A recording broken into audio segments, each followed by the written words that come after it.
Hey guys, welcome back to another Dragonheir Silent Gods video. In today's video, we're going to be covering yet another Chaos Shadows boss. So, as I said in my last video, I will be covering all of these, all the teams I'm using in the next few days.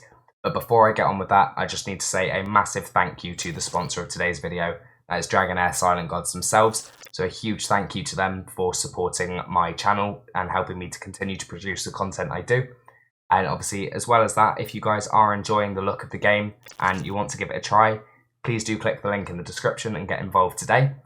So, in terms of the team I'm going to show today, I am going to show another Necrosis team. So I do have two Necrosis teams running each day. I showed the first one in my previous video, and this is the second one. So if we equip the team here. So much the same kind of layout. I've got 4 ranged heroes with 1 tank. In this instance, I'm using Questa as my tank. So Questa is built with the Cyril set, and this is to give everybody in my team 15% increased attack whenever she places a debuff. She is, as much as she's a support, she is built for a tank in this team. She's using the Spiritual Incense Burner to get her ultimate skill back more frequently because that does steal turn meter as well, so it's going to help her go even faster. As well as that, she's got enough accuracy to place the attack penalty on her battle skill. Next up in my team is Estella. So Estella is not booked, she's completely unbooked. She is built in the Ancestral Protection set to help take some of the damage off of my Questa. She is built with a good amount of Enlightenment for her healing. As you can see here, it scales on max HP and Enlightenment. She's wearing the Everlasting Diamond artifact, which is from completing all of Pillar of Trials this season. So yeah, other than that, she's just built with a good amount of HP and some defensive stats too, as well as some skill haste to get her heals off more frequently. Next up, we've got my second kind of support in my team, and that is Zaloth. So Zaloth is built, as you can see, with a good amount of attack in the Mona Lisa's set to basically heal your lowest HP ally every time he uses his ultimate skill. The reason for the attack is he heals based on his attack every 4th basic attack he does, and through his ultimate skill as well. So as you can see here, he heals all allies by 30% of his attack every 1 second for the duration of his ultimate skill.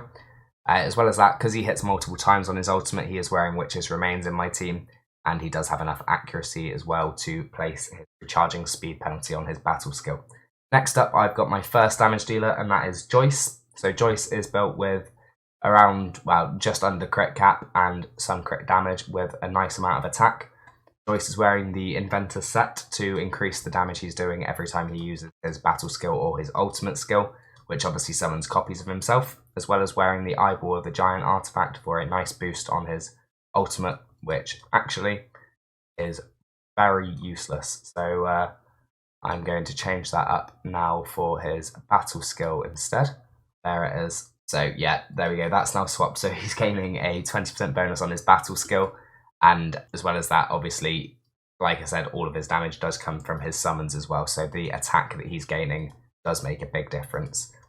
Next up, we've got my Zadok. So Zadok is the main damage dealer in my team. He's built in the Emperor set because the amount of attack he's gaining, he's going to be over the 200% of the target because he's got the Ravatrix's root, so he's getting a good amount of attack baseline from that, as well as another 15% here, and he's gaining a constant stack of attack up to 30 times through his through his passive skill, and he does summon, which triggers that throughout the fight.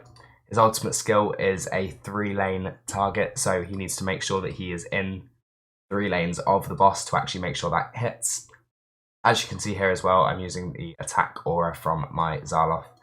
In terms of skill timings, I've got it set up so my Zadok goes just after my Zaloth.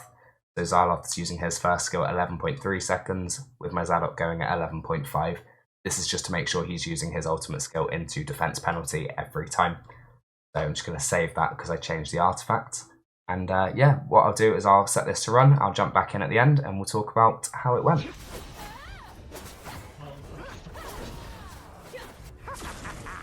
Which one of me do you like best? I'll rip out your spine!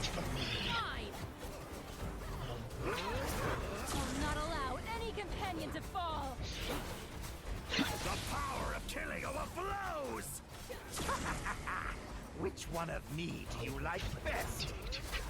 I'll rip out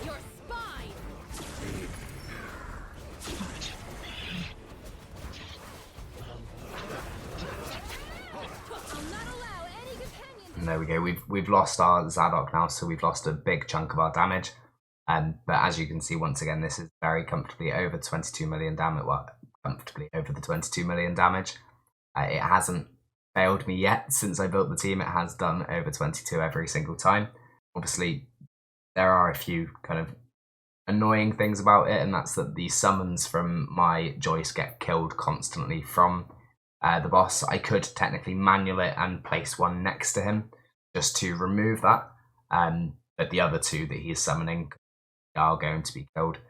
So either way, obviously the big thing is getting over that 22 million damage is the priority, and this team does that. So if we have a little look at the breakdown, so the healing is pretty evenly split between Zaloth and Estella. They're both doing, well, literally almost exactly the same amount of healing. Damage-wise, it's mostly Zadok carrying, but Joyce is bringing a good amount of damage, and so is Zaloth.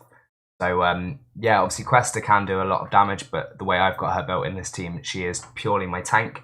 I haven't got really enough healing to keep her alive in a damage build. I did try it. But yeah, that is all for this team.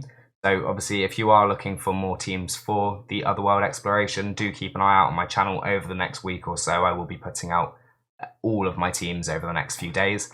But yeah, the only other thing is, if you are enjoying the content, guys, and you are enjoying the look of the game, if you're not already playing, please do hit the link in my description and my pinned comment to get involved and download Dragonheir today. A massive thank you to the sponsor of today's video, that is Dragonheir Silent Gods themselves. But thank you very much, and I'll see you in the next video.